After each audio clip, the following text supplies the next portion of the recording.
Assalamualaikum warahmatullahi wabarakatuh. Perkenalkan, kami dari kelompok 10. Di sini kami akan mempresentasikan hasil diskusi kami yang berjudul deformer dan antiform. Sebelum masuk ke pembahasan,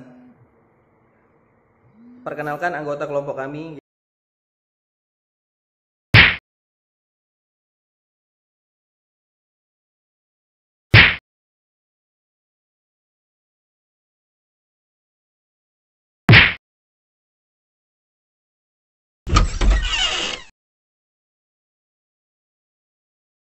Baik, selanjutnya saya akan menjelaskan pokok-pokok yang akan dibahas dalam presentasi kami kali ini. Yang pertama itu adalah pengertian deformer dan antiform. Yang kedua ada jenis dan klasifikasi. Ketiga adalah fungsi dari deformer dan antiform itu sendiri. Yang keempat yaitu cara kerja atau reaksi deformer dan antiform.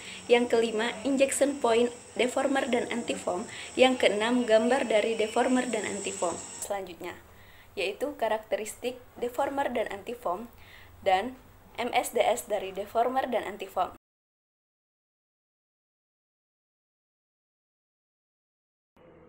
Deformer dan antiform merupakan bahan kimia anti busa.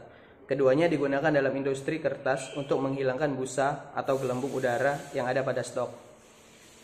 Deformer itu sendiri adalah bahan kimia yang digunakan untuk menghilangkan busa yang telah terbentuk. Sedangkan antiform adalah bahan kimia yang digunakan untuk mencegah pembentukan busa. Deformer dan antiform tidak dapat digunakan secara bersamaan.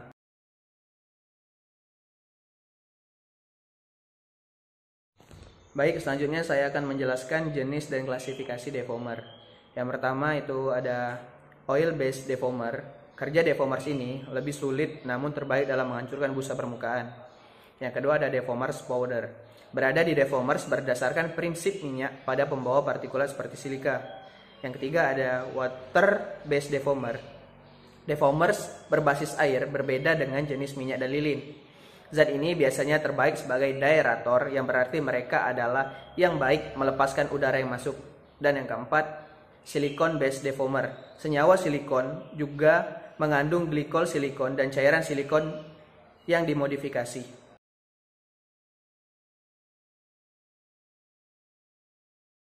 Selanjutnya jenis dan klasifikasi antiform. Yang pertama itu ada fatty acid, yang kedua fatty alcohol, tiga ada parafin, empat vegetable and animal oil and fat, yang kelima ada acrylate.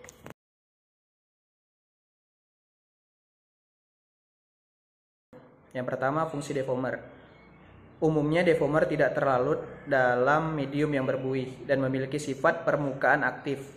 Sifat penting dari sebuah produk deformer adalah viskositas yang rendah dan sifat untuk menyebar dengan cepat pada permukaan berbusa. Dalam suatu proses atau suatu reaksi, busa sangatlah tidak dikendaki karena menjadi pemicu terjadinya carryover yang dapat mengakibatkan pencemaran termasuk terhadap suatu proses produksi. Dibutuhkan anti busa atau antiform yang dapat bereaksi dengan cepat dan tidak menimbulkan efek samping baik terhadap lingkungan maupun terhadap proses itu sendiri. Selain itu, penanganannya haruslah mudah, bersifat biodegradable. Sedangkan fungsi antifoaming itu digunakan untuk mengendalikan baik pembentukan busa atau menghilangkan busa dari pembentukan selama proses yang dimaksudkan. Busa dapat dihasilkan dengan agitasi mekanik atau melalui mekanisme dengan dipengaruhi bahan kimia seperti proses fermentasi. Misalnya antifoaming, diproduksi dan direkayasa untuk bekerja dalam lingkungan tertentu. Lingkungan di mana antifoaming diharapkan untuk bekerja dan mencakup untuk suhu, pH, kelarutan, dan under pressure atau kompatibilitas bahan kimia lainnya.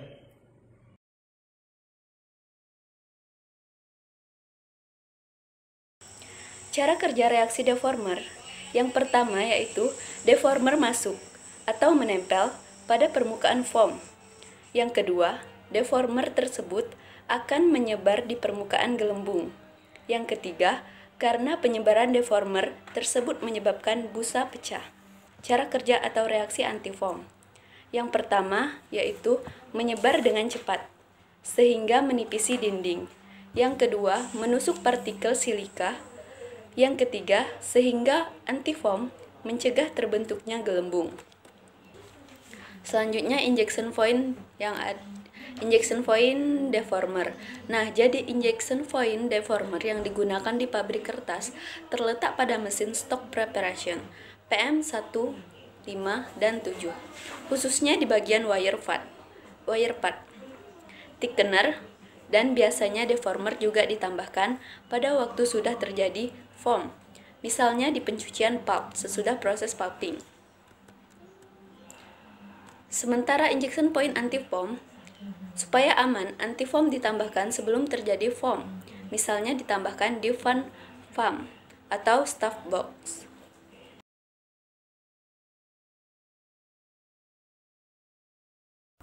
Nah, pada karakteristik deformer dan anti-foam, pada umumnya, deformer terdiri dari beberapa komponen, di antaranya active deforming agent, performance enhancers, spreading agent, and drainage aids, dan penstabil. Agar deformer dapat berfungsi secara efektif, perlu diperhatikan juga tingkat kompatibilitasnya antara deformer dengan filtrat. Produk dengan tingkat kompatibilitas sangat rendah akan terlihat sangat efektif dalam penghilangan busa, tetapi produk tersebut akan menimbulkan endapan yang merugikan. Kompatibilitas antara deformer dengan filtrat sendiri tergantung kepada karakteristik liker, kondisi prosesnya.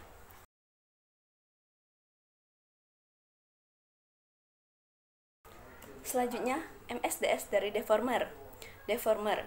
Deformer memiliki sifat fisik dan kimia. Nah, berbentuk emulsi, berwarna putih, pH larutannya pekat, yaitu 6,5, titik leburnya 0 derajat Celcius, titik didih awal kisaran 100 derajat Celcius, dan titik nyala mendidihnya 760, kerapatan relatifnya 1,006, kelarutannya 20 derajat Celcius. Nah, produk deformer ini tidak mengandung bahan yang mudah menguap. Jika telah terhirup, lakukan sebagai berikut. Yang pertama, pindahkan orang terkena ke udara segar dan tetap hangat, dan diam pada posisi nyaman untuk bernafas.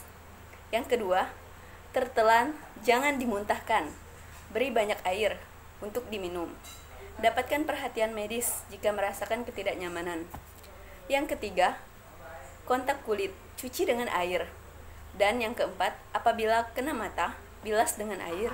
Dapatkan perhatian medis jika gejala muncul setelah dicuci. Di sini saya akan menjelaskan MSDS dari anti-foam yang memiliki nama produknya silikon anti-foaming agent.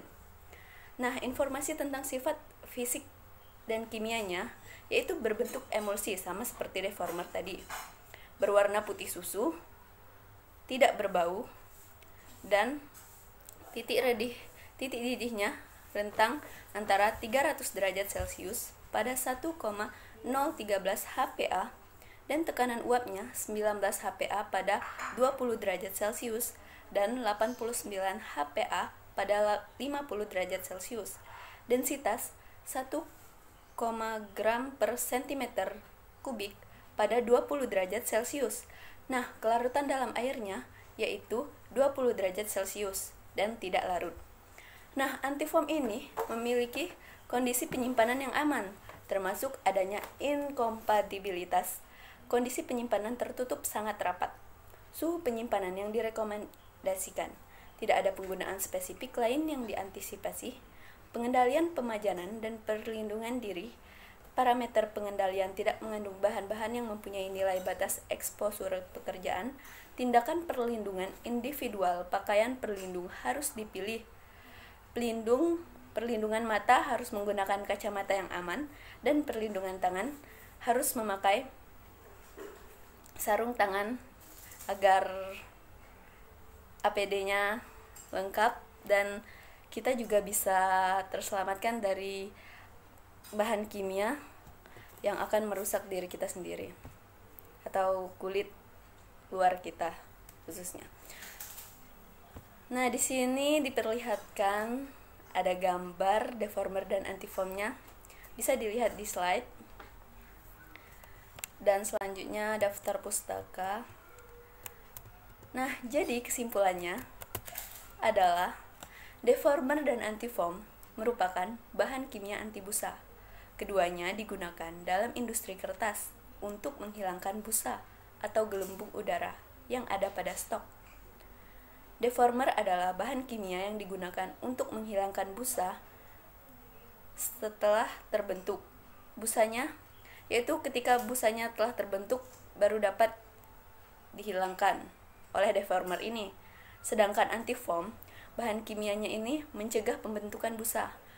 Nah, oleh sebab itulah deformer dan antifoam tidak dapat digunakan secara bersamaan karena mereka merupakan bahan kimia yang berbeda.